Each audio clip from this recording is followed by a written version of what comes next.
Alright. I loved the house my mother grew up in. She rolled around in the mid-1950s, bringing up the rear of the Fisher clan. She was named Anne Ray in honor of her mother, my Nina. For the longest time, whenever I thought of Nina, I'd remember her perfume. She died a while back when I was just a little girl, about 5 or so. Papa sent me all her gloves and handkerchiefs. She was a pretty classy lady with tiny little hands. And I kept them all in a tight bundle for the longest time, opening it only ever so often so that I could breathe in that marvelous scent of old warmth and gentility. It wasn't just the smell of Nina. It was the scent that, because of her, filled every corner of that charming, once-upon-a-time elegant house at 822 West 58th Street. She had a dressing room there, right off my mother's bedroom, filled to bursting with her tiny little shoes that were too small for me when I was only 11, some of them with taps on the bottom. I swear she must have had at least 50 pairs, and then a fancy handbag to go with each one. And like I said before, she used those lacy gloves and handkerchiefs. They wouldn't still smell so sweet otherwise. I loved to go into that dressing room and try on all her big costume jewelry and prance around in her glittery high heels. It's fairly easy to feel like a grand lady when you're 4 years old and have a Nina with that kind of class. Nina and Papa traveled everywhere together, and the house was full of the proof of it. There was an unreal amount of knickknacks and countless odds and ends from all over, anywhere from Africa to Russia to the Orient. And over much of it was the strangest plant I've ever seen.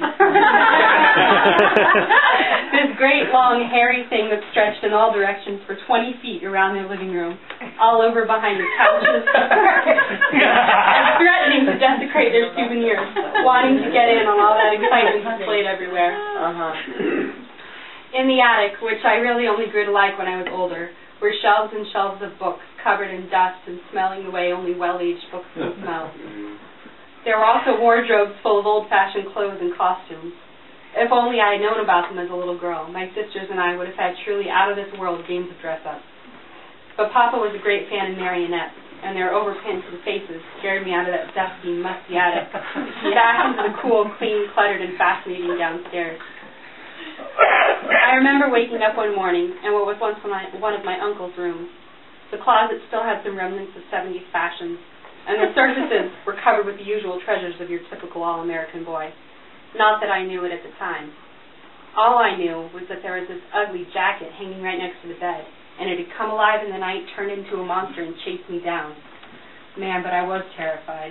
I came downstairs, found my Papa in the kitchen, climbed into his lap, and graciously allowed him to cuddle me and feed me chocolate chip cookies. As I seriously explained to him the dangerous nature of the jacket hanging in that upstairs bedroom, he just as seriously assured me that he knew it was dangerous, that he'd been meaning to get rid of it for some time. And now that this had happened, he knew he couldn't wait a minute longer. I needn't worry anymore. When I went suspiciously up to bed that night, the offending jacket had been removed. I was glad my Papa and I saw things eye to eye. It was so nice to finally meet a reasonable grown-up.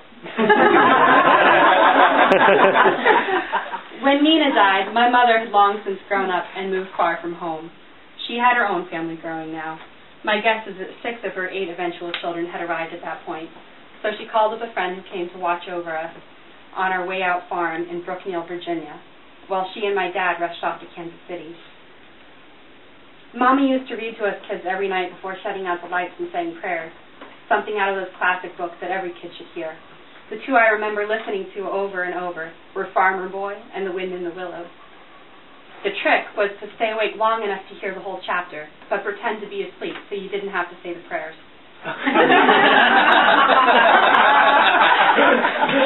I don't think she was ever really fooled, but we were pretty pleased with ourselves at the time, thinking we'd outsmarted our smart mothers.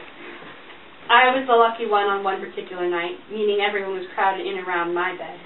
I was the lady of the hour, snug in my mother's arms and turning the pages when she nudged me, or when one of my bossy, literate sisters, from the depths of their superior knowledge, ordered me to stop being so clumsy and slow about it. And for heaven's sake, stop asking questions and making Mama stop the story. Well, story time didn't go on too long that night anyway. And then during prayers, Mama started crying and told us that we needed to pray very hard because our Nina was sick. The next night, she told us that she and Daddy were going away for a few days to say goodbye to Nina before she went up to heaven. She told us to remember to say our rosary, even though she and Daddy wouldn't be there to say it with us. because Nina needed those Hail Marys to see Jesus. When they were gone, I had one of those strange moments that I'm pretty sure all little kids must have, whether you imagine something supernatural because you want it so bad, or because you're a little kid and you just can't imagine those things up. Or maybe it actually did happen. I was sitting in our den with my older brothers and sisters, and there was this chair with shiny wooden arms and a faded gold upholstery on the back and seat cushion. I guess when Nina had come to visit, she had sat in that chair, and I started staring at it and wondering why it was empty, and trying to understand that I would never see her in that chair again, that I wasn't able to really understand why. All I knew was that I missed my own mother, and something in me told me that now she would have to always miss her mother, and that I would always miss my Nina. I wanted her so bad to be sitting in that chair and praying with us, and I started crying. When I looked up at the chair again, Nina was sitting in it, holding a rosary with her head bowed and her lips moving with ours. She looked up at me for a second and gave a soft little smile, with her gray hair all curled on the top of her head, and then bowed her head again. When I tried to look closer, she wasn't there anymore, but I didn't care. I knew she had been, so I climbed up into that chair and slept there the whole rest of the night.